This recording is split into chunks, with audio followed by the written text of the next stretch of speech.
Cine nu și-ar dori un dormitor elegant în stil baroc sau rococo? Sau un living inspirat din epoca frumoasei Marilyn Monroe? Idei avem, dar uneori nu stăm prea bine la capitolul timp. Timpul necesar pentru căutări. Asemenea, piese de mobilier vor fi însă expuse în același loc începând de mâine la târgul de mobile de la Romexpo. Astăzi, cu doar o zi înainte de marea lansare oficială, expozanții încă se mai ocupă de ultimele detalii, cele care fac diferența. Haideți cu canapeaua mai în față. Da. Așa. Bun. Acum mutați fotoliul regalist de acolo. Mutați-l un pic mai în stânga.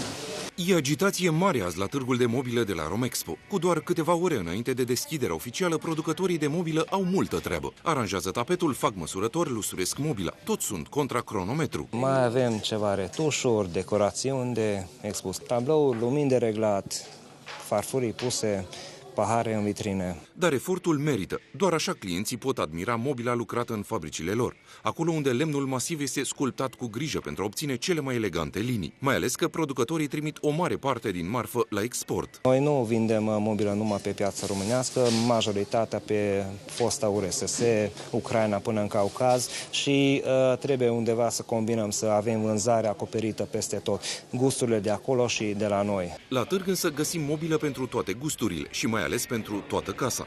Nu lipsesc piesele de mobilier pentru bucătărie. Acolo designul este îmbinat cu tehnologia. Trebuie să mai montăm, să sperăm în seara asta că reușim, aparatura și decorațiunile. Vom monta un set de 4 electrocasnice, compus din cuptor cu microunde, cuptor cu abur, care pregătește mâncarea presiune, expresor de cafea. Târgul de mobilă reunește peste 300 de firme din România și din străinătate. Unii expozanți au venit tocmai din Danemarca, Elveția, Germania, Taiwan, Thailanda sau Turcia pentru a le prezenta românilor cele mai noi piese de mobilier apărute pe piață.